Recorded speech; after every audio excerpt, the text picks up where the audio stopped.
Amén. Dios les bendiga, hermanos.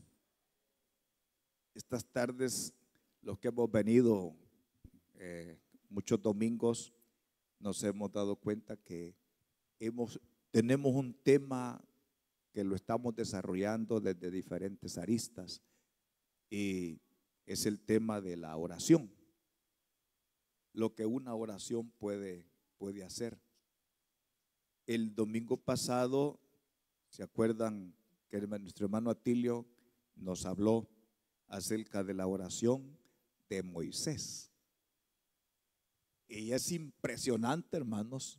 No sé cuántos se acuerdan que cuando él venía con las tablas de la ley que el Señor le acababa de dar, porque en ese momento, hermanos, en esos días, los hijos de Israel que habían salido de Egipto iban a hacer un pacto con él, y a partir de ahí ellos iban a ser el pueblo de Dios, pero tenían que hacer un pacto solemne donde Dios les dijo: yo seré su Dios y ustedes van a ser mi pueblo. Entonces la ley eran las condiciones en las que se iba a entender el pueblo de Israel con Dios. Pero cuando Moisés venía bajando, ¿qué había allá abajo en el campamento? ¿Alguien se acuerda? Una fiesta. Habían hecho un becerro. ¿Y quién hizo el becerro, hermano? El hermano Aarón. Parece que no era la primera vez que él hacía becerro. Como que allá en Egipto, cuando eran esclavos, él pues hacía becerros. Pero ¿qué nombre le pusieron al becerro? ¿Se acuerda? Israel, aquí están los dioses, el Dios que te sacó de Egipto. Así gritaron. Y mañana vamos a ofrecer sacrificios a Jehová. Entonces Aarón con el pueblo habían hecho un becerro y le habían puesto Jehová. ¿Usted cree que eso le cayó bien a Dios? ¿Ah? ¿Qué dice usted? No, se enojó. Si Dios quería destruirlos a todos por lo que habían hecho. En el mismo capítulo, hermanos, de Éxodo 32, donde está la historia, cuando ellos llegan, dice, el pueblo se levantó a gozarse, a alegrarse. Pero más abajo realmente usan la palabra correcta. Dice que el pueblo se había desenfrenado. Y cuando un creyente pierde los frenos, hermano, es tremendo. Cuando un vehículo pierde los frenos, ¿qué pasa?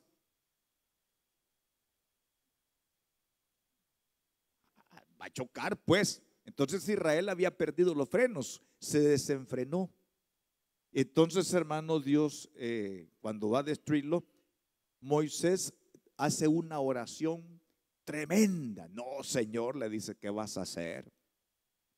¿Qué van a decir los egipcios? Que no tuviste capacidad de meterlos a Canaán, sino que como no pudiste con ellos, los mataste. Van a hablar cosas feas de ti, le dijo. Arrepiéntete. Moisés diciéndole a Jehová: arrepiéntete de ese pensamiento. ¿Y qué dice su Biblia cuando lo leyó? Y se arrepintió Jehová. Él no se arrepintió de pecados, sino que se detuvo. Ahora, ¿por qué estamos viendo nosotros estas grandes oraciones? Porque estas oraciones tienen elementos que nos pueden servir hoy a nosotros como pueblo de Dios. Porque acuérdense que hoy usted y yo somos el pueblo de Dios. ¿Se acuerda, verdad? Allá, hermanos, en esa vez iba a haber un pacto. Más tarde, cuando ya se arregló todo, ellos hicieron un pacto, hicieron el tabernáculo y le prometieron a Dios que ellos iban a portarse bien. Entonces Dios dijo que ellos iban a ser su pueblo, y por un tiempo lo adoraron y caminaron bonito. Pero un día Jesús, la semana que iba a morir, una noche que estaban celebrando la Pascua, Él levantó la copa. Ya lo han leído, ¿verdad? Por lo menos dos lo han leído. Él levantó la copa y dijo: esta copa ¿Alguien se acuerda de la frase?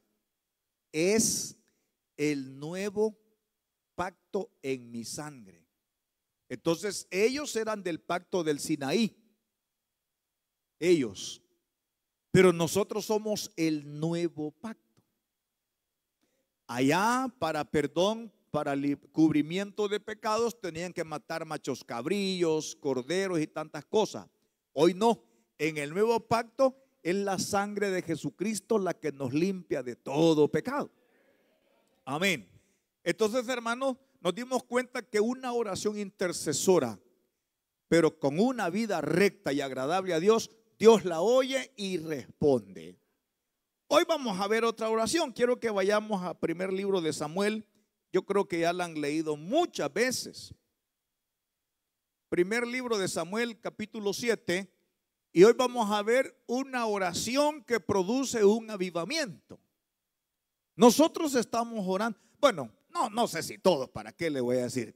Pero estamos orando por un avivamiento. Pero yo le voy a preguntar a usted así entre nosotros. Cuando hablamos de avivamiento, ¿en qué piensa usted? ¿Qué cree usted que es un avivamiento? Porque en la Biblia hay mucho, hoy vamos a ver uno. Pero para usted, ¿qué es un avivamiento? Es la llenura, que hayan muchos bautismos en el Espíritu Santo. Es avivamiento. Que los cultos que hagamos haya presencia del Espíritu de Dios y hayan hermanos recibiendo el Espíritu Santo. Amén. Es parte de un avivamiento. ¿Qué más es avivamiento, hermano? Brincar toda la noche. Avivamiento no es gente brincando. Avivamiento es gente de rodillas, con hambre de orar. Ese es avivamiento. Porque brincar, hasta los de Baal brincaban y no tenían avivamiento. Ya tenemos primer libro de Samuel, capítulo 7. Vaya. Para que agarremos la idea, hermanos, vamos a comenzar, o quizás en el transcurso del mensaje, nosotros vamos a ver otros pasajes que nos van a venir a ayudar. Vamos a leer del 3. Primer libro de Samuel, capítulo 7, versículo 3. Y vamos a leer hasta el versículo 14. Amén. Ahí me ayudan. Leo el 3, 7:3. Habló Samuel a toda la casa de Israel diciendo: si de todo vuestro corazón os volvéis a Jehová, quitad los dioses ajenos y a Astarot de entre vosotros, y preparad vuestro corazón a Jehová, y solo a él servid, y os librará de la mano de los filisteos. Ayúdeme. Entonces los hijos de Israel quitaron los Baales y a Astarot, y sirvieron solo a Jehová. Y Samuel dijo, oiga, cuando ya él vio que habían obedecido, dice: reunid a todo Israel en Mizpa, y yo oraré por vosotros a Jehová. Esta es la oración. Sigamos. Y se reunieron en Mizpa, y sacaron agua, y la derramaron delante de Jehová. ¿Y qué hicieron, hermano? Ayunaron aquel día, y dijeron ahí: contra Jehová hemos pecado. Y juzgó Samuel a los hijos de Israel en Mizpa. Pero sigamos.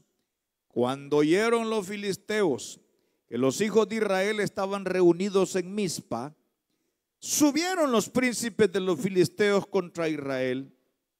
Y al oír esto, los hijos de Israel tuvieron temor de los filisteos. Sigamos. Entonces dijeron los hijos de Israel a Samuel: no ceses de clamar por nosotros a Jehová nuestro Dios, para que nos guarde de la mano de los filisteos.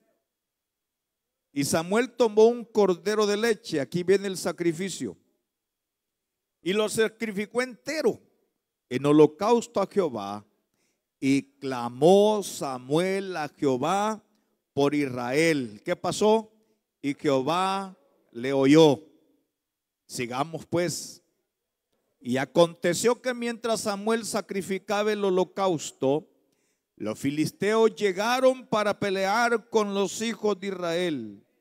Mas Jehová tronó aquel día con gran estruendo sobre los filisteos y los atemorizó, y fueron vencidos delante de Israel.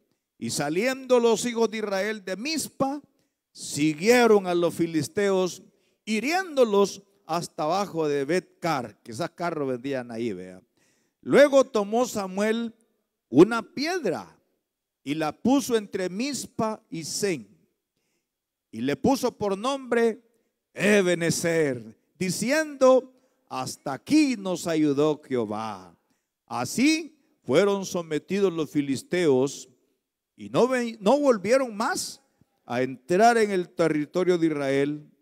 Y la mano de Jehová estuvo contra los filisteos todos los días de Samuel.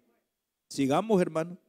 Y fueron restituidas a los hijos de Israel las ciudades que los filisteos habían tomado a los israelitas desde Crón hasta Gat. E Israel libró su territorio de mano de los filisteos, y hubo paz entre Israel y el amorreo. Orémosle al Señor que nos ayude. Aquí hay un montón de cosas bien bonitas, pero si Él no nos ayuda, no las vamos a hallar. Oremos. Padre celestial, en el poderoso nombre de Jesús, queremos, Señor, esta tarde acordarte, Señor, hacerte memoria, Padre, que un día Jesús dijo que nos iba a enviar el Espíritu de Dios y que Él nos enseñaría todas las cosas. Así que esta tarde invocamos la presencia del Espíritu de Dios para que Él nos enseñe todas las cosas como tú lo prometiste, y ayúdanos a tener un corazón humilde, un corazón receptivo a la voluntad del Espíritu de Dios. Gracias, Espíritu de Dios. Amén y amén. Gloria al Señor. En esta oración y en este pasaje hay un montón de cosas que decir, hermano. Samuel era juez de Israel. Si usted tiene una Biblia Reina Valera, ¿cómo dice el título que está antes del versículo 3? Samuel, juez de Israel. Ahora, ¿por qué dice así, hermanos? Porque era la época de los jueces. Ahora, ¿a qué le llaman jueces? Fíjese, hermano, que cuando murió Josué, que fue el líder, que él ya había conquistado bastante tierra de Canaán, pero murió. Y Josué los llamó a todos un día ya para morir y les hizo un juramento.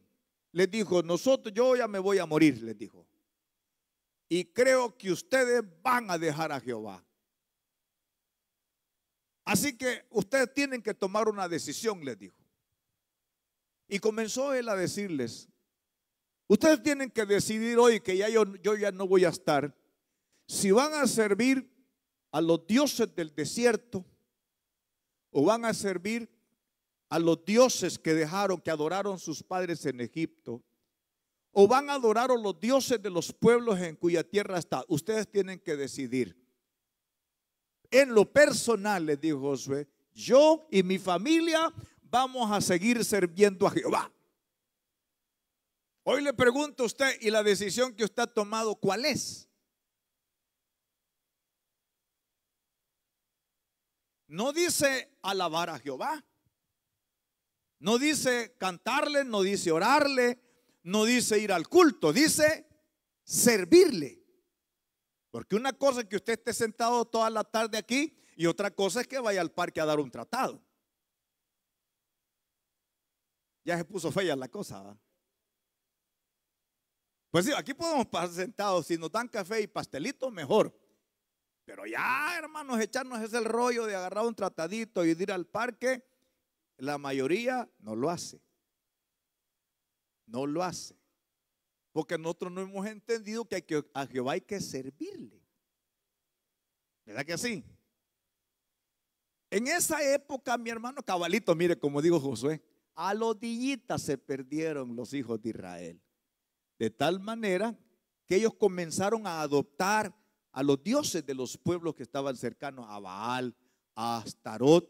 Y cuando le digo que lo adoptaban, es porque hacían o compraban las imágenes de ellos y las llevaban a sus aldeas y ya proclamaban, y a la gente le gustaba esos cultos. Pero fíjese que eran bien vivos, adoraban ese bulto, pero el sábado ya estaban en el tabernáculo adorando a Jehová. ¿Usted cree que a Jehová le gusta eso? ¿Ah? ¿Y hoy? Igual. Hoy es igual. Jehová quiere que seamos de Él el 100%. ¿O no? O sea, no podemos pasar de lunes a viernes o sábado lejos de Dios, con la Biblia cerrada, sin ir al grupo de crecimiento, sin venir a algún culto de los que se hacen en la semana, no hacer nada, pero aparecer ahí el sábado en la mañana, el domingo en la mañana o en la tarde. Es bueno que vengamos, pero la vida espiritual es más que eso, hermano. Y creo que estamos de acuerdo, ¿verdad? Es más que eso. Entonces, hermano, Israel cayó en el problema. Adoraban. Entonces venía Dios, y cuando ellos adoraban a otros ídolos, porque fíjese, hermano, que cuando Él les dio la ley, uno de los mandamientos decía: no tendrás dioses ajenos delante de mí. No te harás imagen de esos dioses, ni te inclinarás a ellos. O sea, y Dios les preguntó: ¿están de acuerdo? Amén, dijeron todos. No, hombre, se murió Josué, hermano, y empiezan a acarrear un montón de bultos de los diferentes dioses que tenían. Entonces ellos rompían el pacto, ¿verdad que sí? Y caían en lo que se llama un adulterio espiritual, que estando casados con Dios, andaban adorando a otros dioses. Entonces venía Dios y les mandaba destrucción. De repente entraban los filisteos, de repente entraban los amalecitas, los madianitas, entraban los moabitas y los derrotaban y les quitaban el trigo, les quitaban la cebada, los dejaban sin la cosecha y se llevaban a las mujeres y a las jovencitas de ellos. Y ahí se quedaban lamentando los israelitas. Y cuando ya era muy tremenda la situación, que Dios los castigaba por la parte material, porque ellos habían fallado en lo espiritual. Entonces se alejaba Dios, pero Dios no se iba solo, fíjese. Dios no se iba solo. Cuando ellos pecaban, Dios se apartaba de ellos. Pero cuando Dios se iba, también se llevaba el arroz de ellos. Cuando Dios se iba, también se llevaba el trigo de ellos. Se llevaba las vacas de ellos, los dejaba sin nada, hermano. Entonces a ellos no les dolía tanto que Dios se fuera, pero cuando les comenzaba a quitar todo lo que a ellos les gustaba, ahí sí se afligían. ¿A cuánto les habrá pasado igual, hermano? Que una vez descuidamos al Señor y entramos en una lipidia terrible, que por aquí entraba el pisto y por aquí se iba. Los hipotes enfermos a cada rato y no entendíamos el mensaje. Entonces a Israel le pasaba eso. ¿Qué hacía Dios? Dice que cuando a ellos les pasaba eso, dice, y clamaron los israelitas a Jehová. Entonces venía Dios, y cuando ellos clamaban a Jehová, les mandaba a Sansón, les mandaba a Débora, les mandaba a Gedeón, y a eso se le llamaba los jueces de esa época. Fueron como 300 años.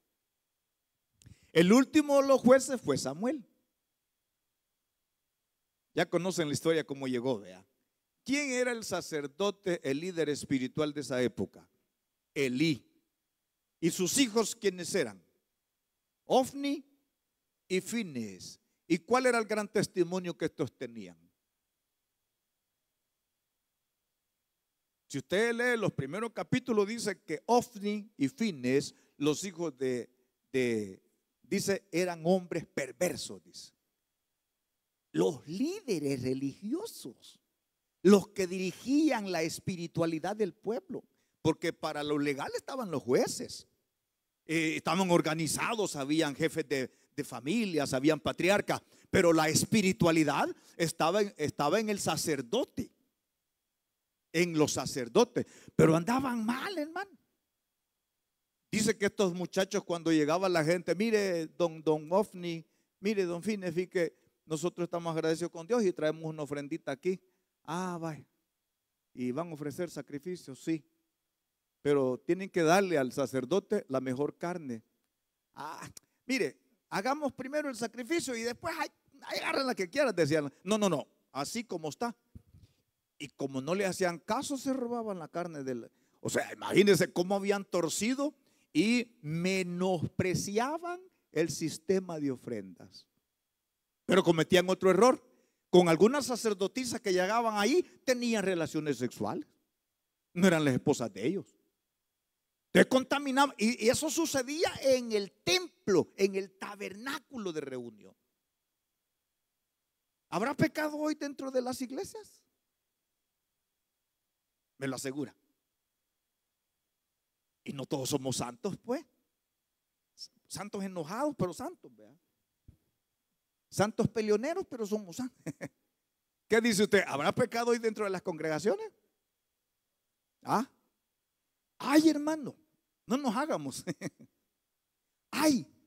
Entonces el último que levantó Dios fue Samuel. O sea, donde vio el deterioro espiritual, Dios levantó a Samuel, chiquito, niño. Dice que solo lo destetó la mamá y lo fue a dejar. Como a los cuantos meses, madres de familia, un niño deja de mamar. Deme un promedio, mamá. Un año. Digamos que a Samuel se lo llevaron a los 3. Pero como había promesa de que si Dios le daba un hijo a una mujer estéril llamada Ana, le dijo: yo te lo voy a dedicar a ti, va a ser nazareo.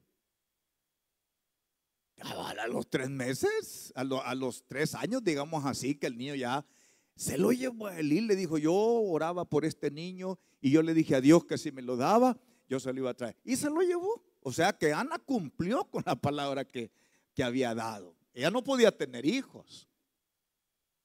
Y ahí comenzó una historia diferente. O sea, hermanos, aunque las iglesias estén corrompidas y los pastores estemos corrompidos y el liderazgo de la iglesia está corrompida, de alguna forma Dios va a hacer que su obra siga adelante.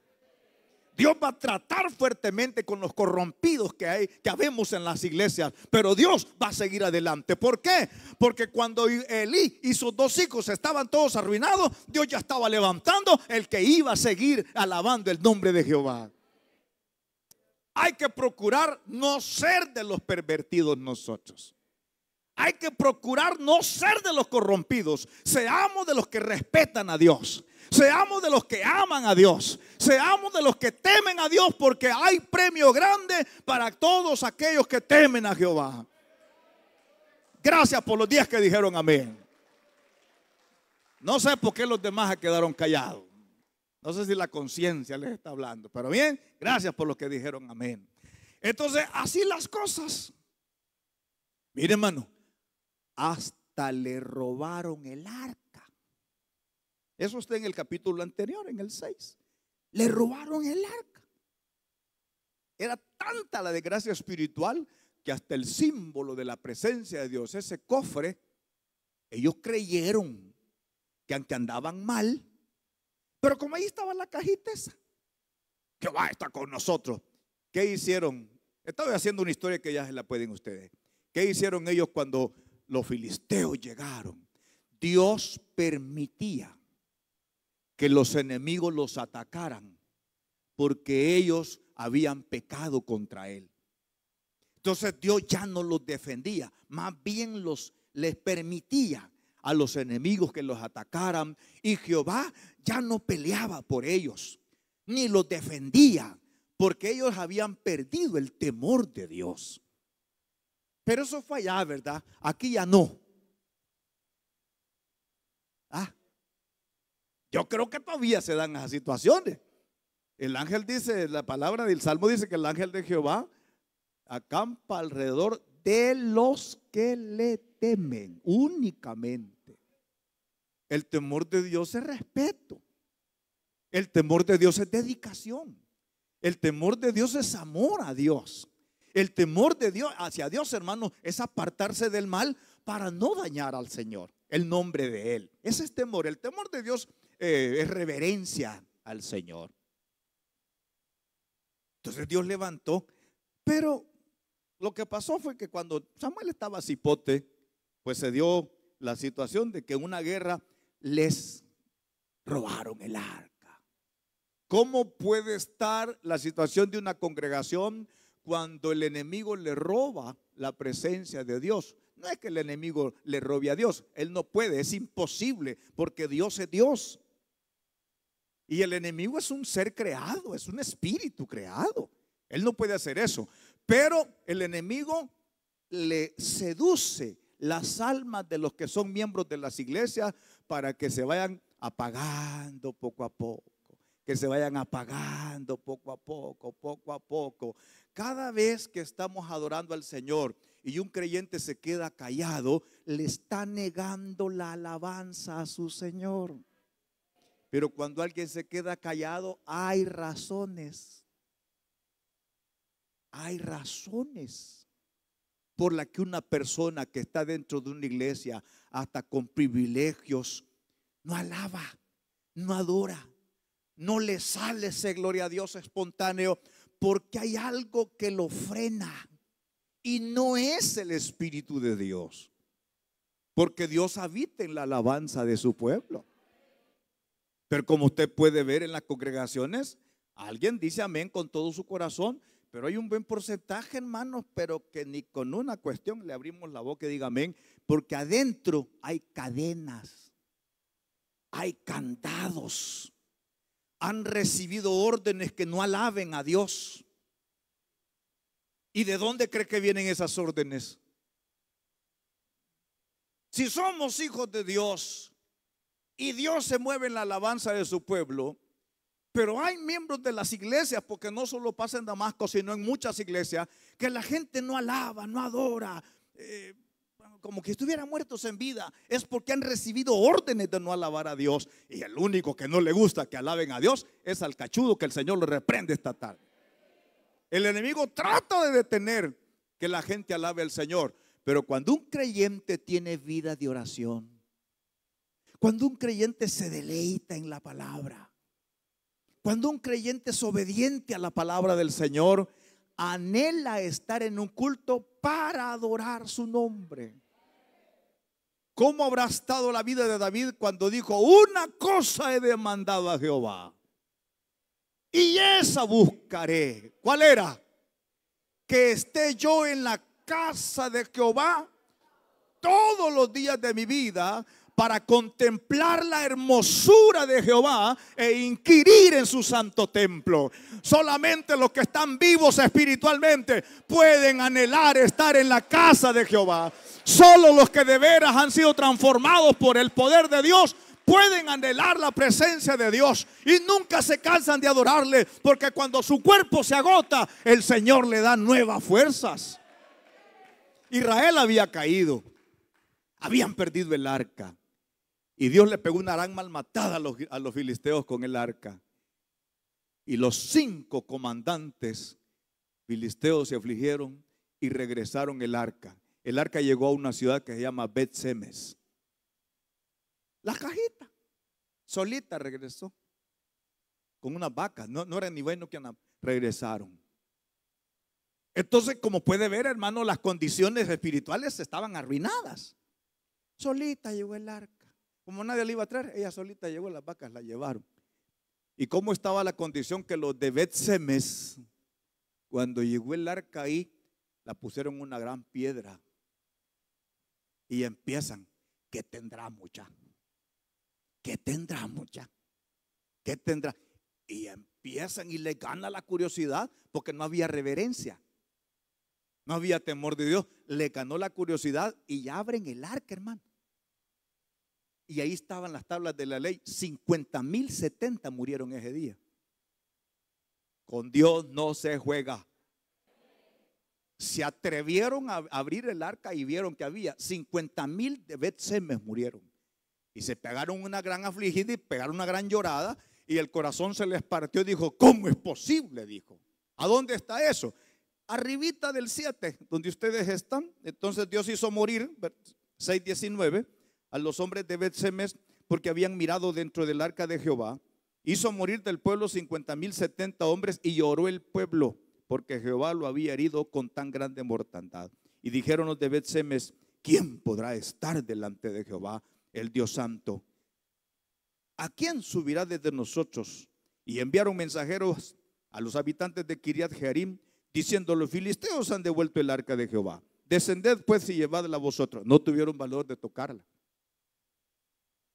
¿Debo yo recibir semejantes porrazos para entender que hay que temer a Dios? Iglesia amada, debe destruir media ciudad para que todos entendamos al fin que Dios es santo, Dios es todopoderoso y hay que respetarlo. No.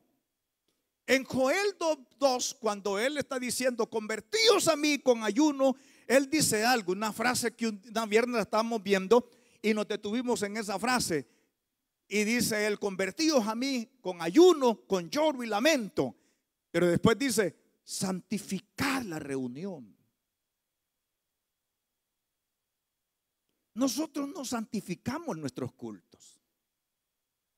Nos agarra una gran habladera. Que alguien tiene que pasar, hermanos, atención, vamos a comenzar. Porque nadie, lo normal es que vengamos y si el culto no ha comenzado, le damos vueltecita a la silla y le decimos, Señor, gracias. El calor está tremendo, Señor, pero antes de que comiencen, yo quiero encomendarme a ti, Señor, que aunque no tengo buena nota, pero yo quiero adorarte con todo mi corazón. Y te pido que tu presencia se mueva en este culto esta tarde, Señor, y permite que los enfermos sean sanados. Eso es santificar la reunión.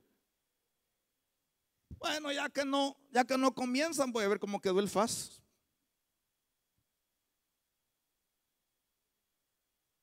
¿O no ha visto usted, hermanos, con el teléfono en la mano porque no se ha comenzado? Es que no ha comenzado el culto. Eso es no santificar la reunión. Nuestros cultos son importantes para el creador de los cielos y de la tierra. Cuando los creyentes se reúnen, a Dios le agrada.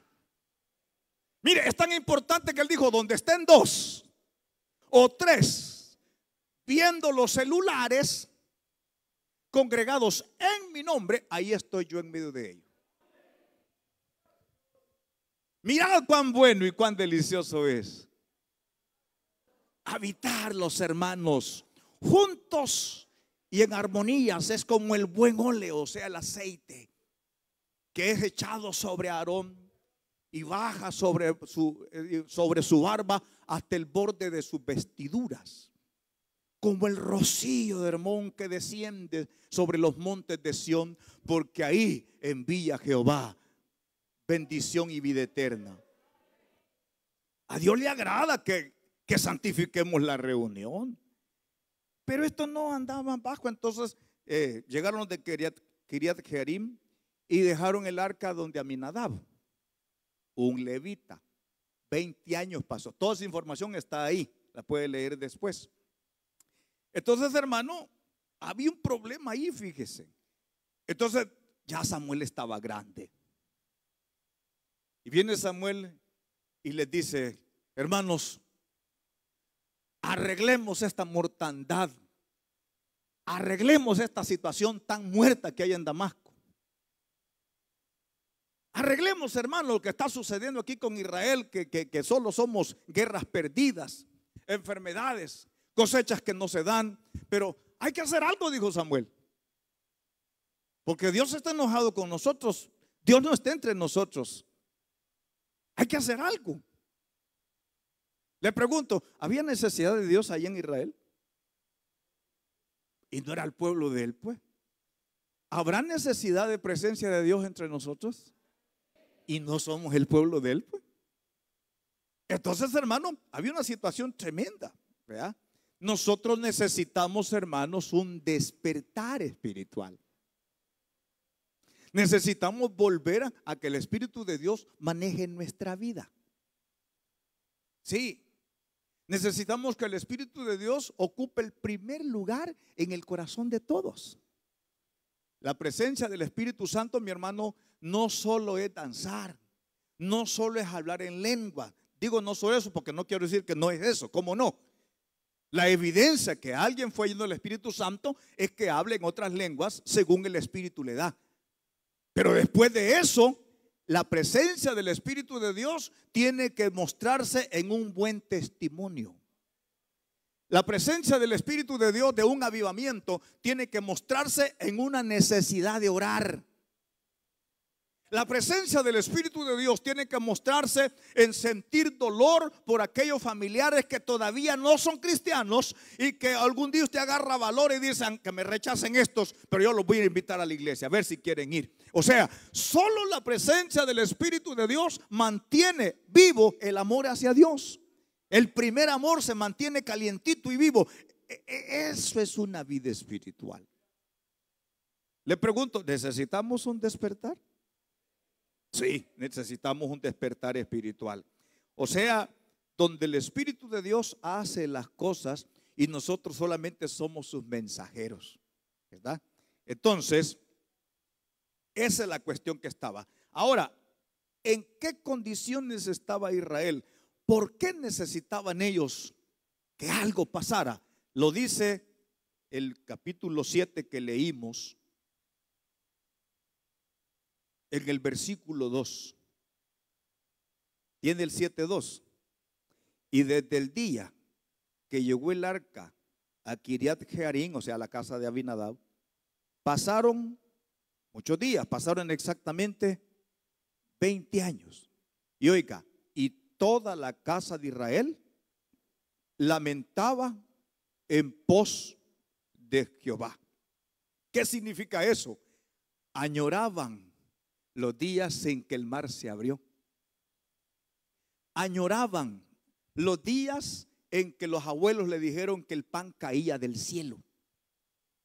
Añoraban los días en que los abuelos les decían: de una gran piedra Dios nos dio agua, agua limpia, agua potable.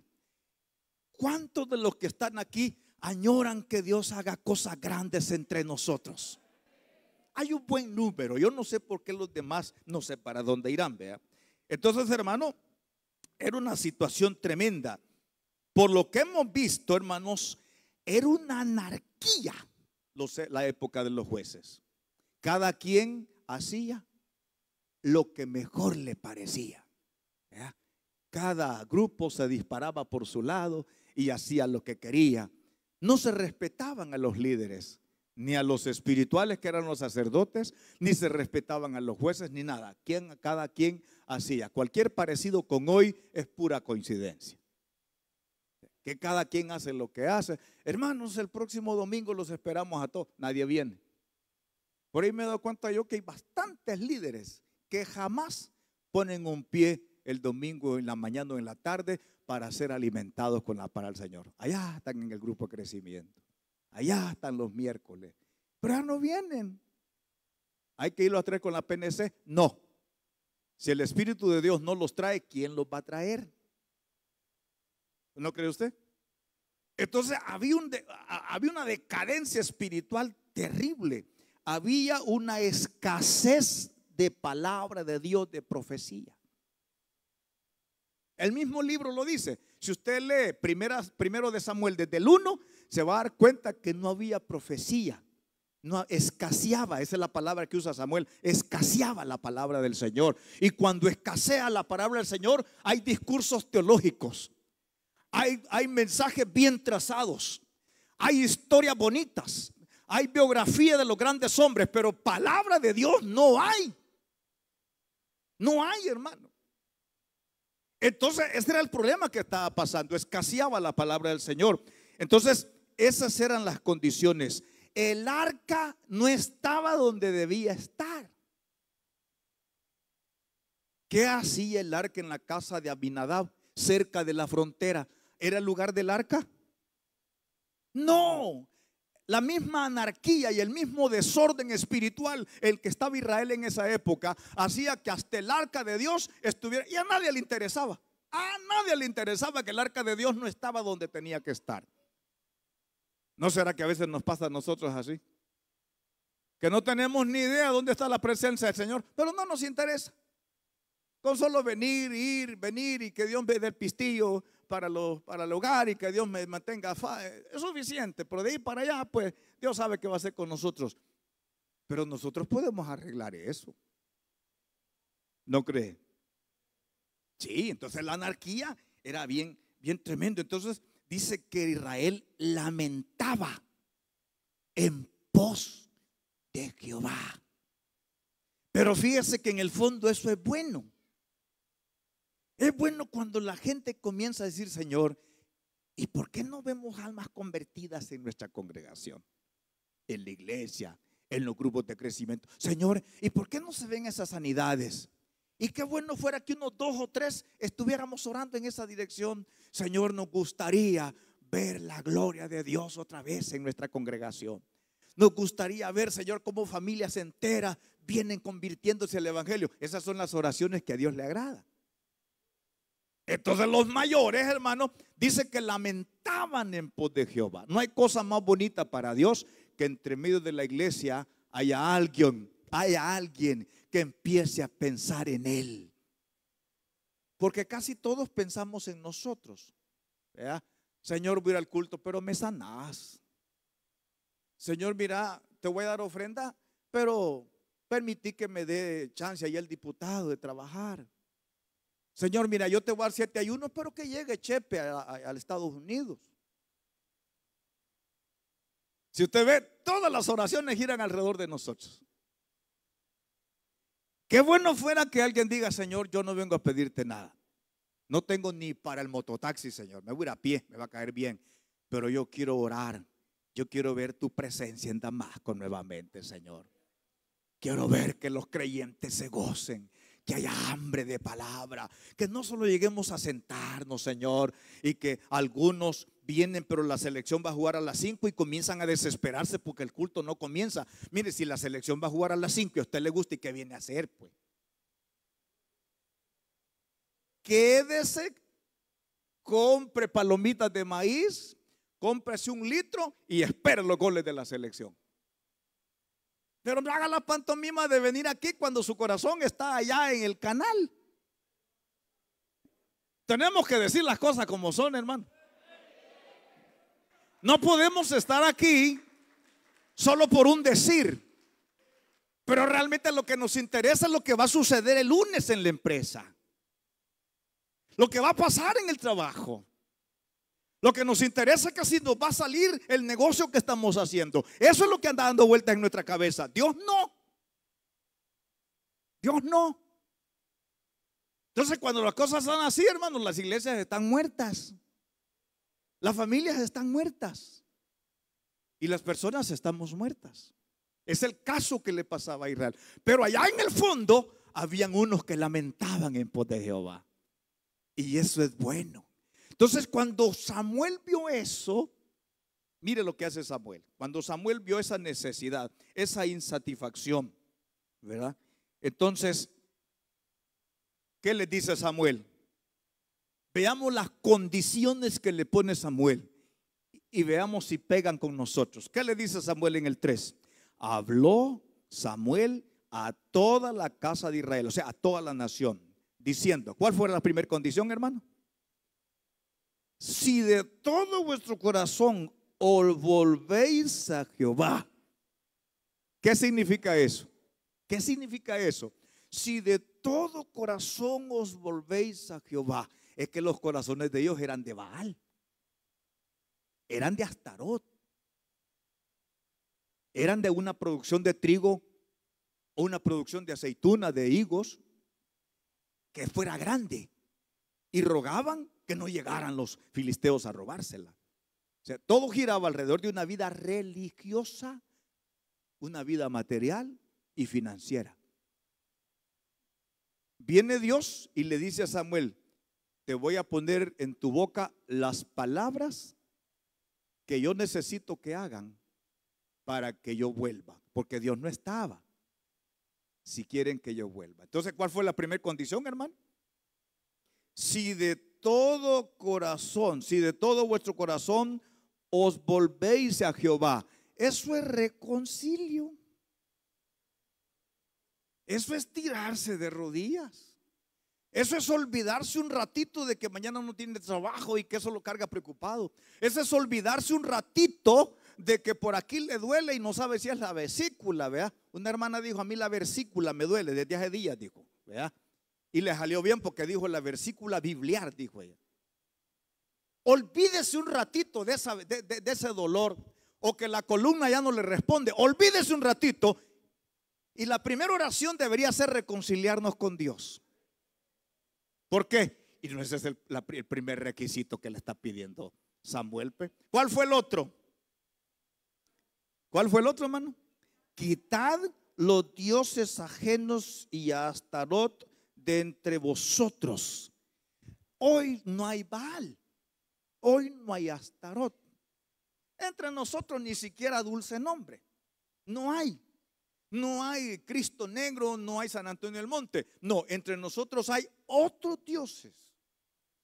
O sea, es aquello que nos gusta, que nos quita tiempo, que nos quita dinero. Uno de ellos es este, mire.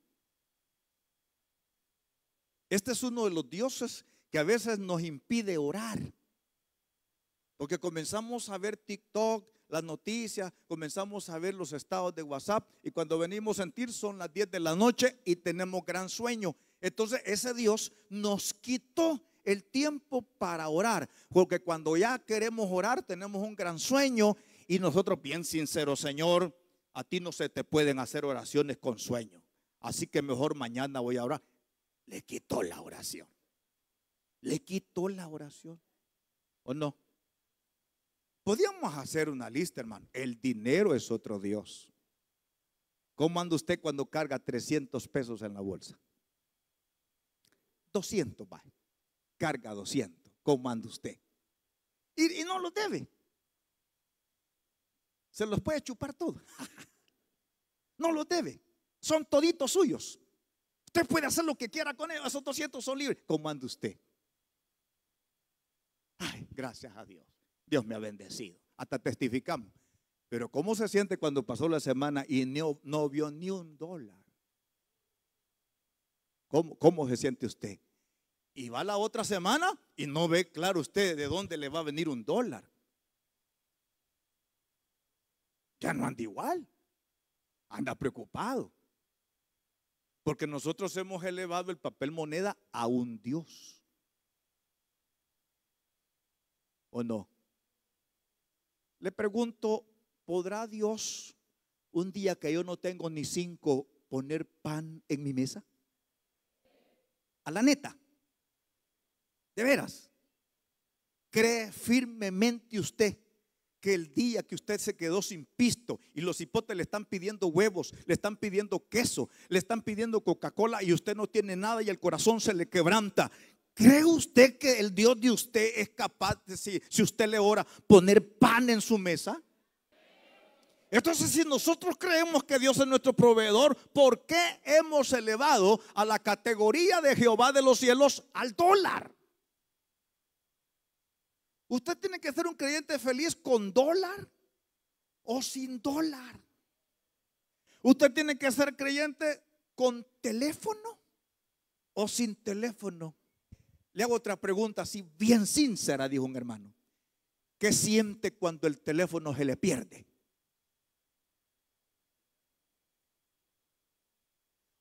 O vayamos más allá, como usted se lo lleva al inodoro, se fue en el inodoro el teléfono. ¿Qué siente usted? Y era un Samsung S25. Y era un iPhone 15. Carísimo. Que cuando lo sacan, esos valen más de $1,500, $2,000. Y en un descuido se le deslizó y se le fue al servicio. ¿Qué siente usted? ¿Qué siente, hermano? Especialmente los jóvenes, vea. Y los que tienen espíritu de joven. Siente que el cielo se le une con la tierra. la otra señora le va a escribir y usted no le va a poder contestar.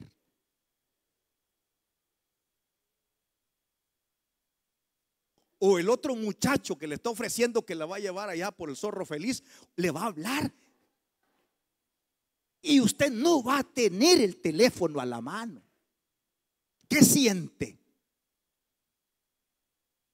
Vaya, ya se pusieron, ya nos pusimos de acuerdo, ¿va? Eso es tener dioses ajenos. Eso es tener dioses ajenos. Le pregunto, ¿hay dioses ajenos entre nosotros? Y usted creía que solo el Dulce Nombre. Usted creía que solo San Antonio del Monte o el de Esquipula, ve el Cristo Negro. No, hermanos, entre nosotros hay dioses y el mismo daño que hacía Baal está haciendo el teléfono ahora en la vida de muchos. Y el mismo daño que hacía Astarot lo está haciendo hoy en muchos creyentes el dólar. ¿Por qué? Porque sin dólares se sienten sin Dios y sin esperanza. Pero con dólares ahí anda Dios adentro y invitan. Vamos a Taco, yo invito. ¿Por qué? Porque ahí anda Dios. Pero cuando no anda Dios en la bolsa, ojalá que me inviten. Entonces, hermanos, le pregunto, ¿tenía razón Samuel en las condiciones? Iglesia del Señor. Así, hágale un análisis usted ahí. ¿Tenía razón Samuel en lo que estaba pidiendo? ¿Cree que Dios comparte su vida con las otras cosas que nosotros tenemos adentro? ¿Será que Dios se conforma con el 50% de mi vida? No. Cuando Él murió, no murió el 50%. Él murió el 100%. O sea, Dios se entregó enterito por usted. Yo creo que Cristo tiene solvencia moral y espiritual para pedirle dedicación total. ¿O no? Tiene solvencia moral y espiritual Jesús para decirle, te quiero todo. Quiero tu espíritu, quiero tu alma y quiero tu cuerpo. Pero Señor, si el cuerpo se goza, que no sé qué, sí, pero yo quiero hacerlo templo y morada del Espíritu de Dios. Yo tengo algo que hacer con ese cuerpo tuyo. Yo quiero llenarlo de mi presencia. Yo quiero llenarlo de mi gozo. Yo quiero llenarlo de mi paz. Yo no necesito solo tu corazón. Necesito todo su ser. Entonces yo le digo, veamos la otra, pues, ya que analicemos. ¿Cuál fue la otra que él le puso? Y preparad vuestro corazón a Jehová y solo a Él servid. Preparad vuestro corazón a Jehová. Primero les dice, vuélvanse de corazón, no solo de boca. Segundo, quiten los dioses ajenos, Astarot y Baal. Pero cuando hagan eso, preparen el corazón porque Dios tiene cosas grandes para ustedes. Pero preparar el corazón es servirle. No solo es sentarse. Gloria a Dios porque han venido. Pero falta algo, hay que servirle. Y si ustedes hacen eso, les dijo, ¿qué pasó? ¿Con qué termina? Y os librará de la mano de los filisteos. No se le olvide que el montón de cosas que le dije, eso venía una racha. Lo que hacían los hijos de Elí, lo que hacía Elí, las batallas perdidas, el arca perdida. Todo eso estaba sucediendo. Entonces ellos necesitaban, hermanos, ponerle un paro a eso. Entonces por eso le está diciendo Samuel, no, se hacen esto, se hacen esto, se hacen eso, entonces van a vencer. Ahora bien, una cosa es que le digan a uno, ay, qué lindo estuvo el mensaje. Ay, sí, mira, el Señor sacó, el hermano sacó el corvo. Una cosa es que yo escuche las condiciones y otra cosa es que yo la haga. Porque usted tiene el derecho de oír, de gozarse y seguir igual. Pero usted tiene el derecho y la oportunidad de decir, no, eso es conmigo. Ahí estoy fallando yo. Y entonces yo voy a hacer lo que dijo Samuel. Entonces, hermano, no solo es de oír, es de hacer. ¿Verdad que sí? Fíjese que Santiago dijo algo bien fuerte, dijo, al que sabe lo bueno y no lo hace, le es pecado. Y Santiago dijo algo: no sean oidores olvidadizos, sino que sean oidores y hacedores de la palabra. 4, ¿qué dice el 4?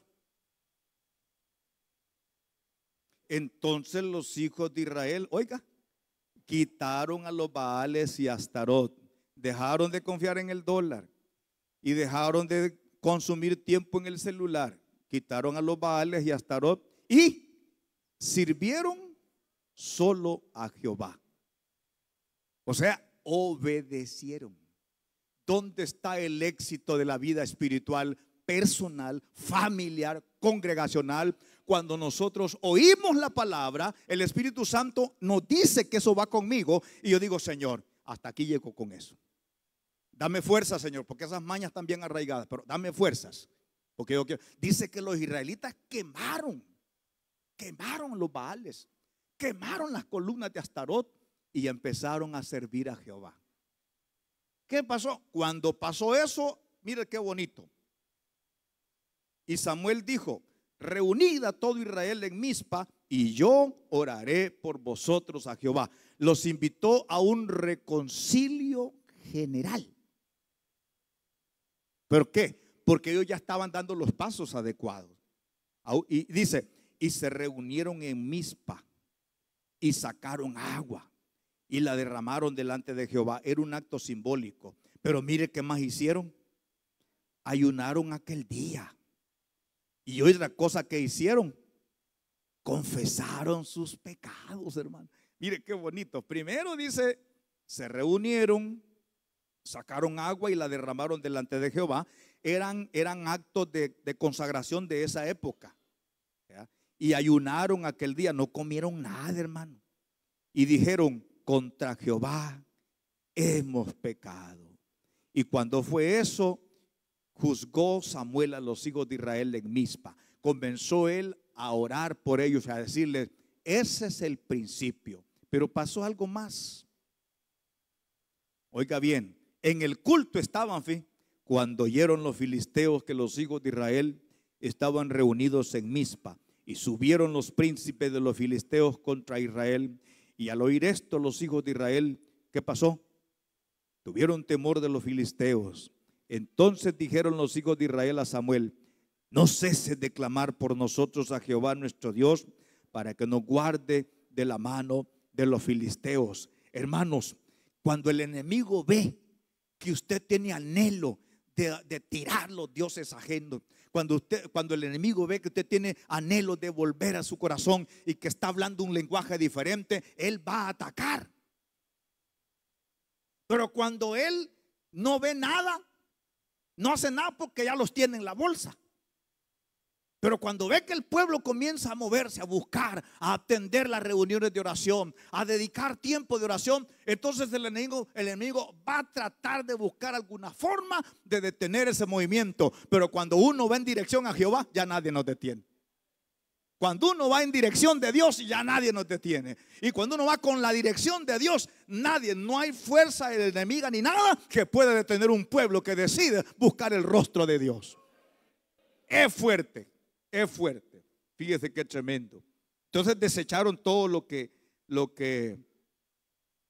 había ofendido a Dios y se humillaron, confesaron, oraron y ayunaron. Cosas que a nosotros nos producen anticuerpos, ¿verdad? Yo hacer eso. Confesaron, oraron y ayunaron. Siguieron obedientes las palabras de Jehová.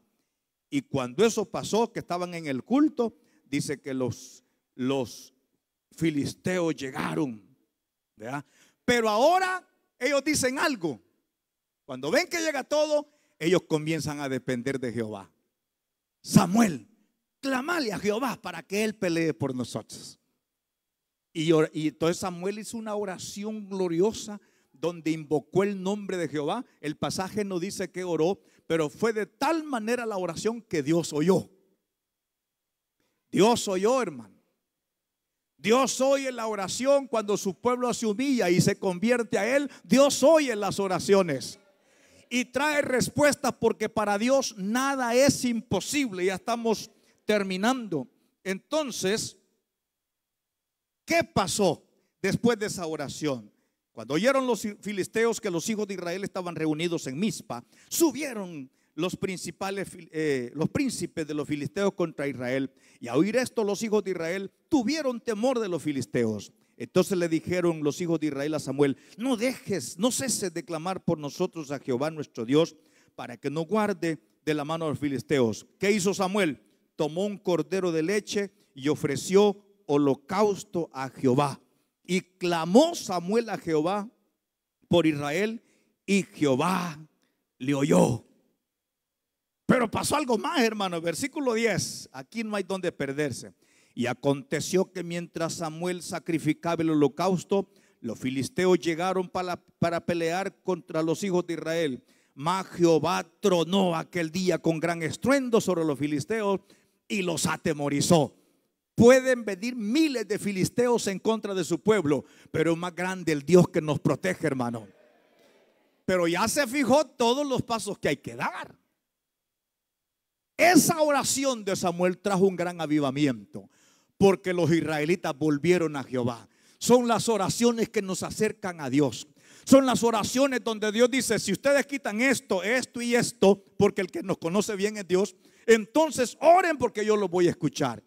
Y eso hicieron los israelitas. Sabían que habían fallado, pero ahí le estaban poniendo un alto a tantos años de desobediencia, a tantos años de idolatría, y decidieron: Dios siempre da segundas oportunidades a aquellos que se arrepienten de corazón. El problema está con los que vienen y vienen y vienen, y Dios les habla, pero no cambian, no reciben nada, poquito lo que reciben. Entonces, mis hermanos, dice que cuando Samuel ofreció, dice que Jehová tronó. Y cuando Jehová tronó, los filisteos se dieron cuenta que hoy Israel no estaba solo, porque Jehová comenzó a pelear con ellos. Fíjate que solo tronó Jehová para saber que trueno habrá sido. Yo creo que es tiempo que Jehová truene sobre nosotros también. ¿No cree usted? Es tiempo que el tronido de Jehová se oiga a la oración de su pueblo que quiere ver la gloria de Dios. Pero no solamente se quedó en eso, hermano. Dice el versículo 10, dice que Jehová tronó con aquel día con grandes estruendos sobre los filisteos y los atemorizó, y fueron vencidos delante de Israel. Primera vez. Los que les quitaron el arca hoy estaban siendo derrotados. ¿Por qué? Porque los judíos, los israelitas, habían cambiado la condición de su corazón. Cuando el hombre se arrepiente, Dios viene y le da victoria. Cuando el hombre decide humillarse, Dios, el corazón de Dios que es amoroso, se toca, y Él viene y lo lava con su sangre y rompe las ataduras que antes lo estaban esclavizando. Y saliendo los hijos de Israel de Mizpa, oiga, agarraron valor, siguieron a los filisteos hiriéndolos hasta abajo de Bet-car. Tomó luego Samuel una piedra y la puso entre Mizpa y Sen, y le puso por nombre Ebenezer, diciendo: hasta aquí nos ayudó Jehová. Y oiga, así fueron sometidos los filisteos y no volvieron más a entrar en territorio de Israel, y la mano de Jehová estuvo contra los filisteos todos los días de Samuel. Pero no solo eso, hermano, fueron restituidas a los hijos de Israel las ciudades que los filisteos habían tomado los israelitas, desde Ecrón hasta Gat. E Israel libró su territorio de manos de los filisteos, y hubo paz entre el amorreo. Tremendo, hermano. Fueron derrotados los enemigos, recuperaron lo perdido. O sea, Dios puede cambiar su historia. Iglesia del Señor, Dios puede cambiar su historia. No sé cuál sea su situación, pero la fórmula ahí la tiene. En su casa vuelva a leer 1 Samuel 7 y Dios le va a decir cosas más bonitas de las que yo le dije. Y hágalo para que su condición cambie. Pero primero es el reino de Dios, y después, como añadidura, vienen las necesidades materiales y financieras. Dios tiene la capacidad suficiente para sanar a sus hijos sin que usted gaste 5 centavos. Dios puede cambiar riñones que ya colapsaron. Dios puede destapar pulmones que están dando problemas. Dios puede ordenar la presión alta o la presión baja. Dios puede nivelar la glucosa. No hay nada imposible para Dios. Pero no podemos venir solo por el milagro y seguir con Baal en la casa. No podemos venir a pedir el milagro y seguir con Astarote en la casa. No, vuele eso primero, métale fuego a eso, a todas esas mañas, y véngase delante de Dios. Porque en la presencia de Dios hay plenitud de gozo. En la presencia del Señor, hermano, hay respuesta. Del altar, del trono de la gracia, salen todas esas bendiciones que usted necesita. Pero hay condiciones. Voy a pedirle que nos pongamos en pie. Esa es la oración de Samuel, una oración que trajo un gran avivamiento. Padre Celestial, en el poderoso nombre de Jesús, atiende nuestra oración. Le ponemos más fe al dólar. Si este mensaje habló a su corazón, quiero dirigir. Nuestra casa, Señor, está cerrada para ti. Hay cosas, Señor, que son tan importantes para nosotros. Y no son, Señor, cosas. No son, Señor, cosas del reino. Así que esta preciosa tarde, Señor, hemos entendido que para que el enemigo no gane las batallas, a Cristo de los muertos. Padre, perdóname. Pido que la sangre de Jesús me limpie de todo pecado. Fortaléceme para poder caminar en el Evangelio. Lo pido en el nombre de Jesús. Si usted hizo esa oración, entonces usted ha recibido a Jesucristo como su Señor y Salvador. Le invitamos a que se congregue en una iglesia de sana doctrina. Pero si usted decide visitarnos, le voy a dar nuestros horarios. El domingo nosotros nos reunimos a las 8:30 en la mañana y a las 3 de la tarde. El martes a las 6:30, el jueves a las 3 de la tarde y a las 7 de la noche. El sábado a las 6:30.